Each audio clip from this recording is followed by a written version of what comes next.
नमस्कार, मराठी अपडेट गुरु या यूट्यूब चॅनलवर मी ओमकार तुमचं स्वागत करतो। तर संपूर्ण महाराष्ट्रामध्ये जे शिक्षक भरती प्रक्रिया जी अपकमिंग आहे तर याच्या संदर्भात संपूर्ण आणि खात्रीशीर माहिती आपल्या चॅनलवर दिली जाते। त्यामुळे आजच आपल्या चॅनलला सबस्क्राइब करून ठेवा।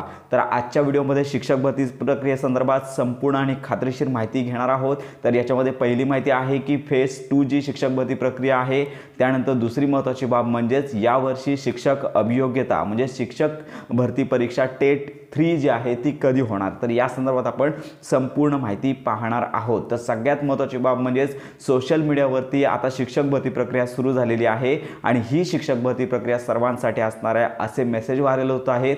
परंतु लक्षात घ्या, पवित्र पोर्टल सुरू झालेलं आहे, ज्या सगळ्या आस्थापना आहेत म्हणजे स्थानिक स्वराज्य संस्था असतील म्हणजे झेडपीच्या शाळा असतील, त्याचबरोबर अनुदानित संस्था असतील, तर यांच्या ठिकाणी असणाऱ्या रिक्त ज्या जागा आहेत या पूर्वीच्या संच मान्यतेनुसार त्यांच्या रिक्त जागांचा तपशील नोंदवण्यासाठी पवित्र पोर्टलवरती टॅब उपलब्ध करून देण्यात आलेला आहे। तर लक्षात घ्या, ही फेज 2 आहे म्हणजे फेज 1 म्हणजे 2022 मध्ये जी टेट म्हणजे शिक्षक भरती प्रक्रिया झाली म्हणजे शिक्षक अभियोग्यता चाचणी झाली आणि त्याच्यानंतर शिक्षक भरती प्रक्रिया संपूर्ण महाराष्ट्रामध्ये राबवण्यात आली। तर याचाच हा पार्ट फेज 2 आहे। म्हणजे जे कॅन्डिडेट राहिलेले आहेत ज्यांनी पवित्र पोर्टलवरती नोंदणी केलेली आहे, यामध्ये सगळ्यात महत्त्वाची बाब आहे की यापूर्वी ज्यांनी नोंदणी केली आहे अशाच कॅन्डिडेटना यामध्ये संधी असणार आहे। शक्यतो यामध्ये नवीन जे कॅन्डिडेट आहेत, मी मागची टेट दिली होती परंतु पोर्टलवरती रजिस्ट्रेशन केलं नव्हतं, तर अशा कॅन्डिडेटना शक्यतो यामध्ये नोंदणी करता येणार नाही आहे। म्हणजेच ही नवीन भरती प्रक्रिया राबवली जाणार नाही आहे, तरी पूर्वी जुन्या जी संच मान्यता आहे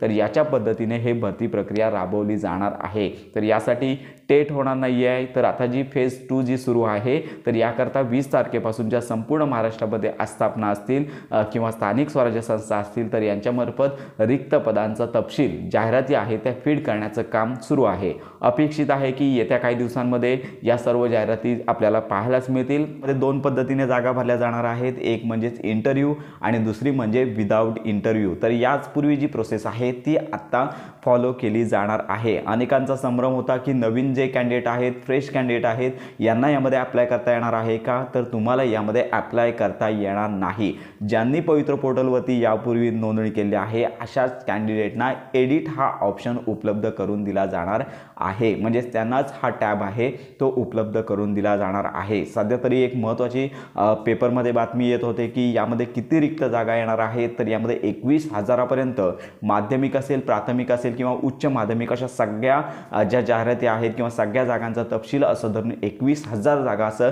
वृत्तपत्रामध्ये आलं होतं। परंतु याच्यामध्ये काहीच तथ्य नाही आहे। अपेक्षित धरूया की 10,000च्या आसपास किंवा त्याच्या कमीमध्ये या रिक्त जागा ज्या आहेत त्या उपलब्ध होऊ शकतात। तर अशा प्रकारे सध्या पवित्र पोर्टलवरती केवळ शाळांसाठी किंवा संस्थांसाठी ज्या जाहिराती आहेत त्या अपडेट करण्याचं काम त्यांना हा टॅब उपलब्ध करून देण्यात आलेला आहे। कॅन्डिडेटसाठी मात्र कोणतीही याच्यामध्ये नोटीस आलेली नाही आहे। येत्या काही दिवसांमध्ये ज्यांनी यापूर्वी नोंदणी केली आहे त्यांनाच ही संधी उपलब्ध होणार आहे। आता राहिला प्रश्न शिक्षक अभियोग्यता चाचणी म्हणजे टेट 3 चा प्रश्न राहिलेला आहे। या संदर्भात अनेक कॅन्डिडेट विचारत आहेत। तर यापूर्वीच TET शिक्षक पात्रता परीक्षा झाली तर तिचा निकाल देखील अजून प्रलंबित आहे। अनेक कॅन्डिडेट निकाल देखील वाट पाहत आहेत। अपेक्षित आहे की येत्या काही दिवसांमध्ये निकाल लागेल आणि त्यानंतरच जी टेट परीक्षा आहे, जी तिसरी शिक्षक पात्रता परीक्षा आहे, टेट तिसरी घेण्याचं नियोजन आहे। परंतु यामध्ये अजून काही GR आलेला नाही। याच्यामध्ये सगळ्यात महत्त्वाची बाब होती हे की यापूर्वी जी शिक्षक भरती प्रक्रिया झाली आणि आता जी फेज 2 जी शिक्षक भरती प्रक्रिया राबवण्यात येत आहे ती जुन्या संच मान्यतेप्रमाणे राबवण्यात येत आहे आणि आता नवीन शिक्षक जी भरती प्रक्रिया आहे ती नव्या संच मान्यतेप्रमाणे देखील अनेक ठिकाणी रिक्त जागा ज्या आहेत त्या समोर येण्याची शक्यता आहे। त्यामुळे अपेक्षित धरूया येत्या काही दिवसांमध्ये शिक्षक भरती प्रक्रियेसंदर्भात शिक्षक अभियोग्यता म्हणजे टेट तिसरी या संदर्भात गुड न्यूज येण्याची शक्यता आहे। अपेक्षित धरूया की येत्या काही दिवसांमध्ये या संदर्भात बातमी येईल। तर अशा प्रकारे ही महत्त्वाची माहिती इतरांपर्यंत नक्की शेअर करा। संपूर्ण महाराष्ट्रामध्ये शिक्षक भरती प्रक्रियेसंदर्भात खात्रीशीर अपडेट करता आपल्या मराठी अपडेट गुरु या यूट्यूब चॅनलच्या कनेक्टमध्ये राहा।